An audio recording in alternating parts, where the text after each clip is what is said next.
Zaburi 121. Indirimbo y'amazamuka. Nduburira amaso yanjye ku misozi, gutabarwa kwanjye kuzava he? Gutabarwa kwanjye kuva ku Uwiteka waremye ijuru n'isi. Ntazakundira ibirenge byawe ko biteguza, ukurinda ntazahunikira. Dore urinda Abisirayeli ntazahunikira kandi ntazasinzira. Uwiteka niwe murinzi wawe, Uwiteka ni igicucu cyawe iburyo bwawe. Izuba ntirizakwica ku manywa cyangwa ukwezi nijoro. Uwiteka azakurinda ikibi cyose, niwe uzarinda ubugingo bwawe. Uwiteka azakurinda amajya n'amaza, uhereye none ukageza iteka ryose. Zaburi 122. Indirimbo ya Dawidi y'amazamuka.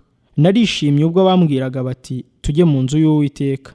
Yerusalemu, ibirenge byacu bihagaze mu marembo yawe. Yerusalemu, wubatswe nk'umudugudu ufatanijwe hamwe, aho imiryango izamuka ijya ariyo miryango y'Uwiteka, kugira ngo babe abagabo bo guhamiriza Abisirayeli kandi bashime izina ry'Uwiteka, kuko ariho batereka intebe z'imanza, intebe z'inzu ya Dawidi. Nimusabire Yerusalemu amahoro, abagukunda bagubwe neza. Amahoro abe imbere y'inkike zawe, kugubwa neza kube mu nyumba zawe. Ku bwa bene data na bagenzi banjye, none ndavuga nti, amahoro abe muri wowe. Ku bw'inzu y'Uwiteka Imana yacu, nzajya ngushakira ibyiza. Zaburi 123. Indirimbo y'amazamuka. Wowe wicara mu ijuru, kuri wowe niho nuburira amaso. Dore nk'uko amaso y'abagaragu bayahanga ukuboko kwa shebuja, nk'uko amaso y'umuja yahanga ukuboko kwa nyirabuja, niko amaso yacu tuyahanga Uwiteka Imana yacu, kugeza aho azatubabarira. Uwiteka, utubabarire, utubabarire, kuko duhaze cyane igisuzuguriro. Imitima yacu ihaze cyane gukobwa n'abaruhukira mu mahoro, no gusuzugurwa n'abibone. Zaburi 124. Indirimbo ya Dawidi y'amazamuka. Iyaba Uwiteka atari we wari uri mu ruhande rwacu, aba ariko Abisirayeli bavuga none. Iyaba Uwiteka atari we wari uri mu ruhande rwacu, ubwo abantu baduhagurukiraga, baba baratumize bunguri tukiri bazima, ubwo umujinya wabo wacanwaga kuri twe. Amazi aba yaraturengeye rwose, isuri iba yaratembye ku bugingo bwacu, amazi yihindurije aba yaratembye ku bugingo bwacu. Uwiteka himbazwe utadutanze kuba nk'umuhigo w'amenyo yabo. Ubugingo bwacu bukize nk'uko inyoni iva mu kigoyi cy'abagoyi, ikigoyi kiracitse natwe tuvamo turakira. Gutabarwa kwacu kubonerwa mu izina ry'Uwiteka waremye ijuru n'isi. Zaburi 125. Indirimbo y'amazamuka. Abiringiye Uwiteka bameze nk'umusozi wa Siyoni utabasha kunyeganyezwa, ahubwo uhora uhamye iteka ryose. Nk'uko imisozi igose Yerusalemu, niko Uwiteka agota abantu be, uhereye none ukageza iteka ryose. Kuko inkoni y'ubutware y'abanyabyaha itazaguma kuba ku mwandu w'abakiranutsi, kugira ngo abakiranutsi be kuramburira amaboko gukora ibyo gukiranirwa. Uwiteka, ugirira abeza ibyiza n'abatunganye mu mutima, ariko abiyobagiriza mu nzira zabo zigoramye, Uwiteka azabajyanana n'inkozi z'ibibi. Amahoro abe mu Bisirayeli. Zaburi 126. Indirimbo y'amazamuka. Ubwo Uwiteka yagaruraga abajyanyweho iminyago b'i Siyoni, twari tumeze nk'abarota. Icyo gihe akanwa kacu kari kuzuye ibitwenge, n'indimi zacu zari zuzuye indirimbo. Icyo gihe bavugiraga mu mahanga bati, Uwiteka yabakoreye ibikomeye. Uwiteka yadukoreye ibikomeye, natwe turishimye. Uwiteka, abajyanyweho iminyago utugarure, tumere nk'imigezi y'i Negebu. Ababibabarira bazasarura bishima. Nubwo umuntu agenda arira asohoye imbuto, azagaruka yishima azanye imiba ye. Zaburi 127. Indirimbo ya Salomo y'amazamuka. Uwiteka iyo atari we wubaka inzu, abayubaka baba baruhira ubusa. Uwiteka iyo atari we urinda umudugudu, umurinzi abera amaso ubusa. Bibaruhiriza ubusa kuzinduka kare mugatinda cyane kuruhuka, mukarya umutsima w'umuruho. Niko aho uwakunda ibitotsi. Dore abana ni umwanda uturuka ku Uwiteka, imbuto z'inda nizo ngororano atanga. Nk'uko imyambi yo mu ntoki z'intwari iri, niko abana bo mu busore bamera. Hahirwa ufite ikirimba kibuzuye, abameze batyo ntibazakorwa n'isoni uko bazavuganira n'abanzi babo mu marembo. Zaburi 128. Indirimbo y'amazamuka. Hahirwa uwubaha Uwiteka wese akagenda mu nzira ze, kuko uzatungwa n'imirimo y'amaboko yawe, ujya wishima uzahirwa. Umugore wawe azaba nk'umuzabibu wera cyane mu kirambi cy'inzu yawe, abana bawe bazaba nk'uduti twa elayo bagosa ameza yawe. Uko niko umuntu wubaha Uwiteka azahirwa. Uwiteka azaguha umugisha uva i Siyoni, nawe uzabona ibyiza biza kuri Yerusalemu iminsi yose ukiriho. niko kuzabona abuzukuru bawe. Amahoro abe mu Bisirayeli. Zaburi y'129. Indirimbo y'amazamuka. Bambabaje kenshi uhereye mu buto bwanjye, aba ariko ubwoko bw'Abisirayeli buvuga none. Bambabaje kenshi uhereye mu buto bwanjye, ariko ntibanesheje. Abahinzi bahinze ku mugongo wanjye, bahaciye impavu ndende. Uwiteka ni umukiranutsi, yaciye ingoyi abanyabyaha banshyizeho. Abanga i Siyoni bose bakorwe n'isoni, basubizwe inyuma. Babe nk'ubwatsi n'imyaka bimeze ku mapfundo y'amazu, byuma bitarakura. Iby'umusaruzi atuzuza ikiganza cye, cyangwa uhambira imiba atuzuza igikondorero cye. Abahisi ntibavuge bati, umugisha w'Uwiteka ube kuri mwe, tubasabiye umugisha mu izina ry'Uwiteka. Zaburi y'130. Indirimbo y'amazamuka. Uwiteka, njya ngutakira ndi imuhengeri. Mwami, umva ijwi ryanjye, amatwi yawe atyarire kumva ijwi ryo kwinginga kwanjye. Uwiteka, wagumya kwibuka ibyo dukiranirwa? Mwami, ninde wazahagarara adatsinzwe? Ahubwo kubabarirwa kubonerwa aho uri, kugira ngo wubahwe. Ntegereza Uwiteka, umutima wanjye urategereza, kandi ijambo rye niryo niringira. Umutima wanjye ugirira Uwiteka amatsiko, urusha uko abarinzi bayagirira igitondo, niko kurusha uko abarinzi bayagirira igitondo. Wa bwoko bw'Abisirayeli we, ujye wiringira Uwiteka, kuko imbabazi zibonerwa aho Uwiteka ari, kandi aho ari niho habonerwa gucungurwa kwinshi. Kandi niwe uzacungura ubwoko bw'Abisirayeli, abakureho ibyo bwakiraniwe byose. Zaburi y'131. Indirimbo ya Dawidi y'amazamuka. Uwiteka, umutima wanjye ntiwibona, kandi amaso yanjye ntagamika, kandi siniho ibiruta urugero rwanjye cyangwa ibitangaza byananira. Ni ukuri nturishije umutima wanjye, ndawucecekesheje, nk'uko umwana w'incuke yigwandika kuri nyina, umutima wanjye wigwandika muri jye nk'umwana w'incuke. Wa bwoko bw'Abisirayeli we, ujye wiringira Uwiteka, uhereye none ukageza iteka ryose. Zaburi y'132. Indirimbo y'amazamuka. Uwiteka, ibukira Dawidi imibabaro ye yose, yuko yarahiye Uwiteka indahiro, yahize intwari ya Yakobo umuhigo, ati ni ukuri sinzinjira munsi y'ipfundo ry'inzu yanjye, sinzurira urutara rwanjye, sinzaha amaso yanjye ibitotsi, n'ibihenehene byanjye sinzabiha gusinzira, ntarabonera Uwiteka ahantu, ntarabonera intwari ya Yakobo ubuturo. Dore twumviye Efurata bakivuga, twakibonye mu kigarama cy'Iyari. Twinjire mu buturo bwayo, dusengere imbere y'intebe y'ibirenge byayo. Uwiteka, haguruka winjire mu buruhukiro bwawe, wowe ubwawe n'isanduku y'imbaraga zawe. Abatambyi bawe bambare gukiranuka, abakunzi bawe bavuze impundu. Ku bwa Dawidi umugaragu wawe, ntuheze uwo wasize. Uwiteka yarahiye Dawidi indahiro y'ukuri, ntazivuguruza, ati, nzashyira uwo mu mbuto z'umubiri wawe ku ntebe yawe y'ubwami. Abana bawe nibitondera isezerano ryanjye, n'ibyo nzahamya nkabigisha, n'abana babo bazicara ku ntebe yawe y'ubwami iteka ryose. Kuko Uwiteka yatoranije Siyoni, yahashakiye kuba ubuturo bwe. Ati, aha niho buruhukiro bwanjye iteka ryose, aha niho nzaba, kuko nahashatse. Nzaha ibyo kurya byaho umugisha mwinshi, nzahaza abakene baho umutsima, kandi abatambyi baho nzabambika agakiza, abakunzi banjye baho bazavuza impundu cyane. Niho nzamereza Dawidi ihembe, uwo nasize namwiteguriye itabaza. Abanzi be nzabambika isoni, ariko kuri we ikamba rizarabagirana. Zaburi y'133. Indirimbo ya Dawidi y'amazamuka. Dorere, erega ni byiza, ni iby'igikundiro ko abavandimwe baturana bahuje. Bimeze nk'amavuta y'igiciro cyinshi yasutswe ku mutwe, agatembera mu bwanwa bwa Aroni, agatembera ku misozo y'imyenda ye. Kandi bimeze nk'ikime cyo kuri Herumoni, kimanukira ku misozi y'i Siyoni, kuko hariho Uwiteka yategekeye umugisha, ari wo bugingo bw'iteka ryose. Zaburi y'134. Indirimbo y'amazamuka. Nimuhimbaze Uwiteka mwa bagaragu b'Uwiteka mwese mwe, bahagarara nijoro mu nzu y'Uwiteka. Mumanike amaboko yanyu muyatunze ahera, muhimbaze Uwiteka.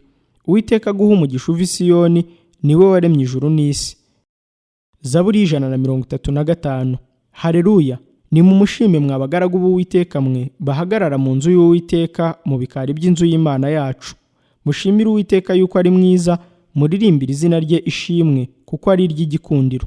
Kuko Uwiteka yitoranirije aba Yakobo, Abisirayeli yabatoranirije kuba amaronko ye.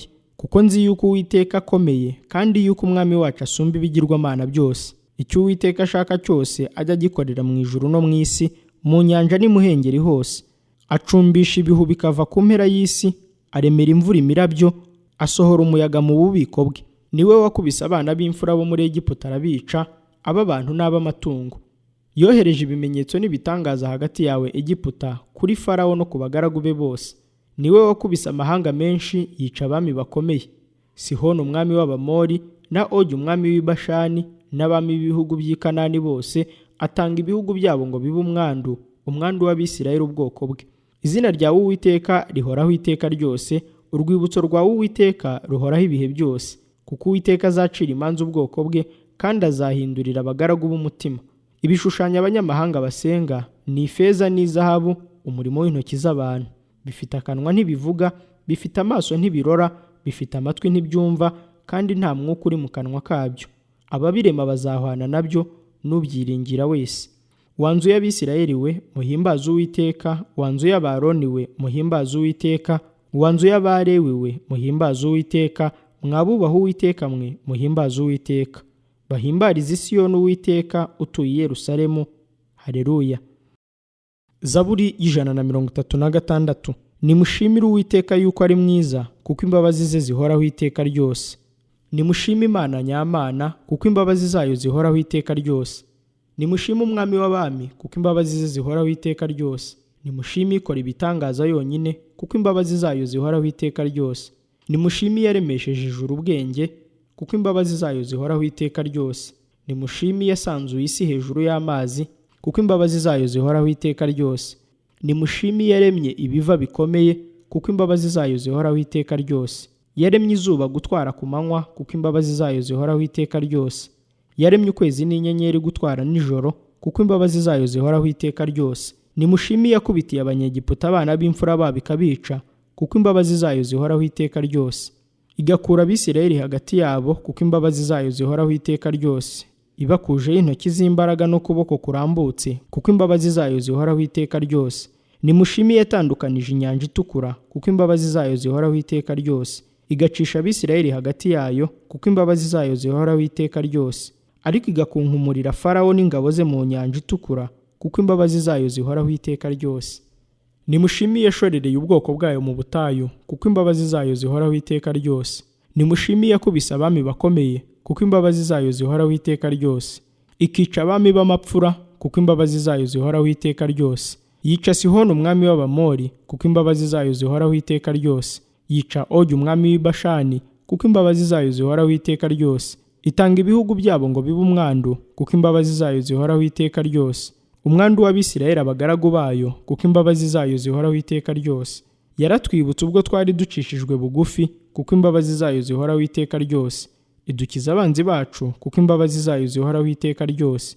Igaburira ibifite umubiri byose, kuko imbabazi zayo zihoraho iteka ryose. Nimushime Imana yo mu ijuru, kuko imbabazi zayo zihoraho iteka ryose. Zaburi y'137. Twicaraga ku migezi y'i Babuloni, tukarira twibutse i Siyoni.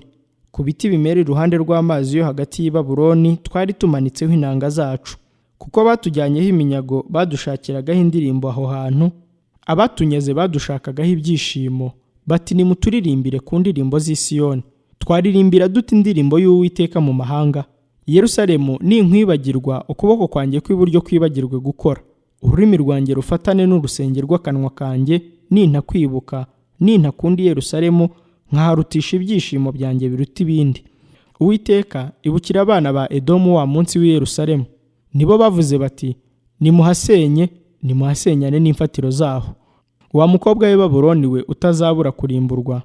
Hazahirwa uzakwitura ibihwanye n'ibyo watugiriye. Hazahirwa uzafata abana bawe bato, akabahonda ku rutare. Zaburi y'138. Zaburi ya Dawidi. Ndagushimisha umutima wose imbere y'ibigirwamana, ndakuririmbira ishimwe. Ndasenga nerekeye urusengero rwawe rwera, nshimira izina ryawe imbabazi zawe n'umurava wawe, kuko wankirishije hejuru ijambo ryawe kurisohoza, ngo riruti iby'izina ryawe ryose ryatwiringije. Umunsi nagutakiyeho waransubije, umpumurisha guha umutima wanjye imbaraga. Uwiteka, abami bo mu isi bose bazagushima, kuko bumvise amagambo yo mu kanwa kawe. Ni koko bazaririmba inzira z'Uwiteka, kuko icyubahiro cy'Uwiteka ari cyinshi. Kuko nubwo Uwiteka akomeye, yita kubicisha bugufi n'aboroheje, ariko abibone abamenyera kure. Nubwo ngendera hagati y'amakuba n'ibyago, uzanzura, uzaramburira ukuboko kwawe kurwanya umujinya w'abanzi banjye, ukuboko kwawe kw'iburyo kuzankiza. Uwiteka azatunganya ibyanjye rwose. Uwiteka, imbabazi zawe zihoraho iteka ryose. Ntureke imirimo y'intoki zawe. Zaburi y'139. Zaburi iyi yahimbiwe umutware w'abaririmbyi, ni iya Dawidi. Uwiteka, warandondoye uramenya, uzi imyicarire yanjye n'imihagurukire yanjye, umenyera kuri ibyo nibwira. Ujya urondora imigendere yanjye n'imiryamire, uzi inzira zanjye zose. Kuko ijambo ritaraba mu rurimi rwanjye, uba umaze kurimenya rwose Uwiteka. Ungosa inyuma n'imbere, unshyizeho ukuboko kwawe.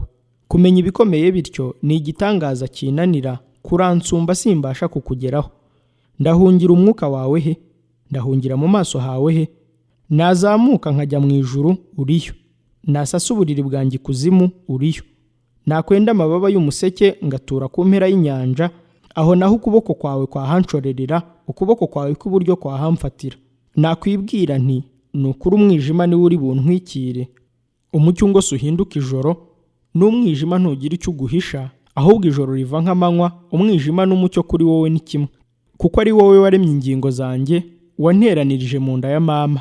Ndagushimira yuko naremwe uburyo buteye ubwoba butangaza, imirimo wakoze ni ibitangaza, ibyo umutima wanjye ubizi neza. Igikanka cyanjye ntiwagihishwe ubwo naremerwaga mu rwihisho, ubwo naremesherezwaga ubwenge mu byo hasi y'isi.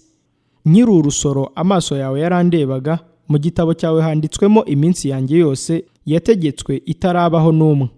Mana, erega ibyo utekereza ni iby'igiciro kuri jye, erega umubare wabyo ni mwinshi. Nabibara biruta umusenyi bwinshi. Iyo nkangutse turacyari kumwe. Mana, icyamukica abanyabyaha. Mwabicanyi mwe nimwumva aho ndi. Bakuvuga nabi, abanzi bawe bavugira ubusa izina ryawe. Uwiteka, sinanga abakwanga, sininuba abaguhagurukira. Mbanga urwango rwuzuye, mbagira abanzi banjye. Mana, ndondora umenye umutima wanjye, mvugutira umenye ibyo ntekereza. Urebe yuko hariho inzira y'ibibi ndimo, unshorerere mu nzira y'iteka ryose. Zaburi y'140. Zaburi iyi yahimbiwe umutware w'abaririmbyi, ni iya Dawidi. Uwiteka, nkiza umunyabyaha undinde umunyarugomo. Bibwira ibyigomwa, bakajya bateranira umurwano. Basongoye indimi zabo nk'inzoka, ubusagwe bw'inshira buri munsi y'iminwa yabo. Uwiteka, nkiza amaboko y'umunyabyaha undinde umunyarugomo, bagambiriye gusunika ibirenge byanjye ngo bangushe. Abibone banteze umutego n'igisambi, banteze ikigoyi iruhande rw'inzira, banciriye ibico. Nabwiye Uwiteka nti, ni wowe Mana yanjye. Uwiteka, tegera ugutwi ijwi ryo kwinginga kwanjye. Uwiteka Mwami, mbaraga z'agakiza kanjye, ujye utwikira umutwe wanjye ku munsi w'intambara. Uwiteka, ntiwemerere ibyo umunyabyaha ashaka, ntufashe umugambi we mubi kugira ngo batishyira hejuru. Ku mutwe w'abangota abe ariho igomwa ry'iminwa yabo rigwa ribatwikire. Amakara yotsa abagweho, bajugunywe mu muriro, bajugunywe mu nzobo ndende, kugira ngo badahaguruka ukundi. Umunyakirimi kibi ntazakomezwa mu isi, ibyaha bizahigira umunyarugomo kumurimbura. Nzi yuko Uwiteka azacira umunyamubabaro urubanza rutunganye, n'abakene azabacira urukwiriye. Nuko abakiranutsi bazashima izina ryawe, abatunganye bazatura imbere yawe.